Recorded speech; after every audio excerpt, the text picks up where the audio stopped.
ठिक छ। अब आज हामी विशेष गरेर चाहिँ जुन यो अघि पनि भनियो निप्पा भाइरसको बारेमा चाहिँ एउटा छलफल गर्दैछौँ र यसको बारेमा चाहिँ एउटा जानकारी दिने प्रयास गरिरहेका छौँ।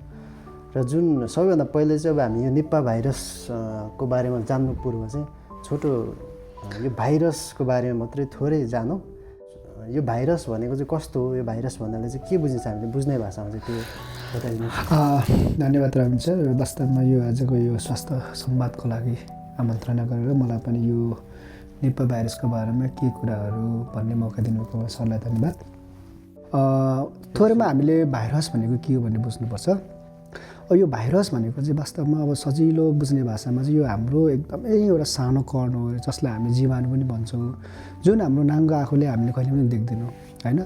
त्यो भाइरसलाई हेर्नको लागि चाहिँ एकदमै म्याग्निफाइड एउटा चाहिँ यो चाहिँ ल्याप्रोस्कोपी अथवा चाहिँ माइक्रोस्कोपबाट मात्रै हेर्न सकिने हुन्छ हेर्नुहोस् होइन। त्यो चाहिँ अब विभिन्न यो चाहिँ ल्याबको चरणमा चाहिँ यो भाइरस कुन भाइरस हो, यसको रूप रङ अनि यसको चाहिँ क्यारेक्टरहरू कस्तो हुन्छ भन्ने कुरा चाहिँ ल्याबले डिफाइन गर्ने कुरा रह्यो। तर बुझ्ने भाषामा चाहिँ यो हाम्रो नाङ्गो आँखाले हेर्न सकिँदैन, तर यो एकदमै यो सङ्क्रामक सानो कण भनेर बुझ्दा हुन्छ।